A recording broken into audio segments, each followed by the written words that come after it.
20 जुलाई को दिल्ली के सड़कों पर जो दृश्य देखने को मिला, आज वही पटना की सड़कों पर देखने को मिला।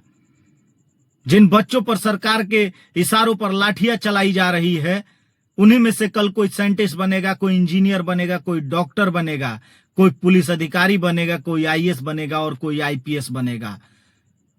लेकिन ऐसा ना हो कि कोई उसमें आतंकवादी भी बन जाए। सरकार को इस बात का ध्यान देना चाहिए।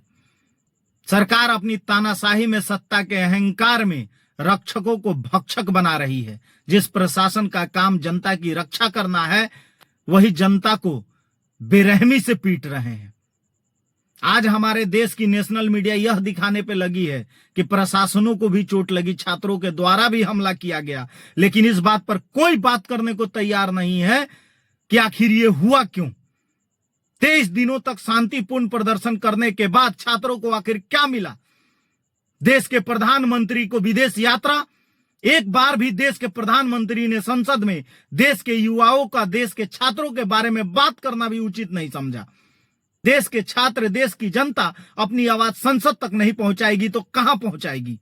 जो लोग अपने हक और अधिकार की मांग करते वो देशद्रोही हो जाते हैं, और जिन पे मुकदमे चल रहे हैं वो देशभक्त हो जाते हैं। जो तड़ीपार हैं वो देशभक्त हैं।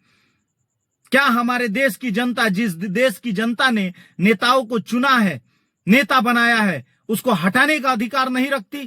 क्या हमारे देश के प्रधानमंत्री एक बार देश की जनता की आवाज सुनना पसंद नहीं करते? अरे मानते हैं कि डरते हो जनता के सवालों का जवाब देने से, जनता को हिसाब देने से, लेकिन एक बार 23 दिनों के अनशन के बाद भी जरूरत नहीं समझा। ये अहंकार बोल रहा है। इससे पता चलता है कि देश के प्रधानमंत्री को देश की जनताओं की कितनी चिंता है, कितना फिक्र है, देश के विकास में उनका क्या योगदान है।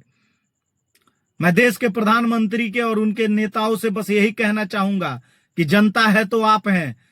जनता को इग्नोर करके, जनता को ताक पर रखकर सत्ता नहीं चलाई जा सकती, और मुझसे बेहतर ये आप जानते हैं। सिर्फ अधिकारियों के दम पर सरकार नहीं बनाई जा सकती।